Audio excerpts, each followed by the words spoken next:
کہ بعض لوگ یہ سمجھتے ہیں کہ جوانی ختم ہونے کے بعد بڑھاپے میں کوئی خواہش نہیں ہوتی، بلکہ بہت سارے بوڑھوں کو زنا کرتے ہوئے دیکھا گیا۔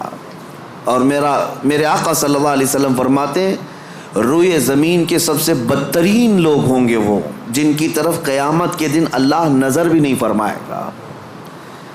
قرآن کی ایک آیت میں نے پڑھی، اللہ فرماتا ہے وَأَمَّا مَنْ خَافَ مَقَامَ رَبِّهِ وَنَهَى النَّفْسَ عَنِ الْهَوَىٰ،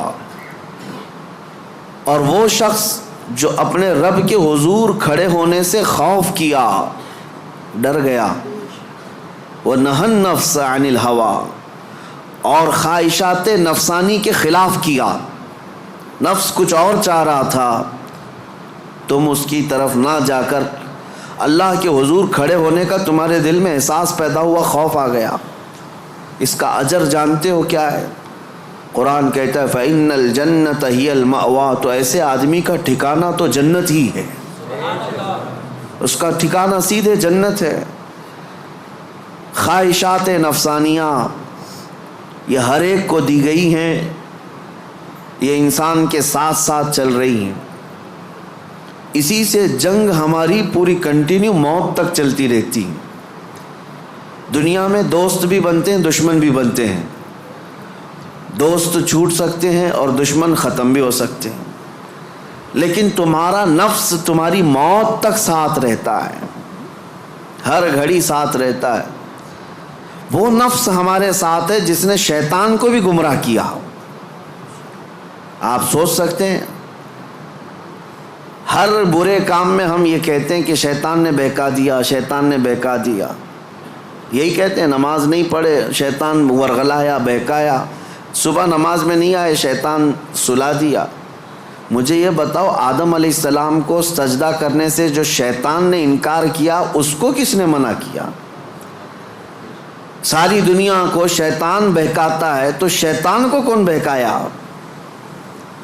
تو محدثین فرماتے ہیں یہ نفس امارہ ہے جو ہر ایک کے ساتھ ہے، یہ شیطان کو بھی ہرا سکتا ہے، وہ شیطان کو بھی شکست دیتا ہے، وہ سب کے ساتھ ہے، وہ سب کے ساتھ ہے۔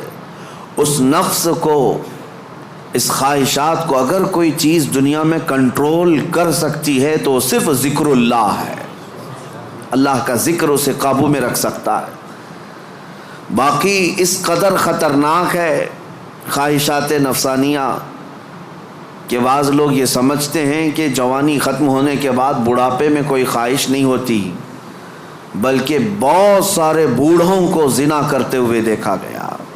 اور میرے آقا صلی اللہ علیہ وسلم فرماتے ہیں روئے زمین کے سب سے بدترین لوگ ہوں گے وہ جن کی طرف قیامت کے دن اللہ نظر بھی نہیں فرمائے گا۔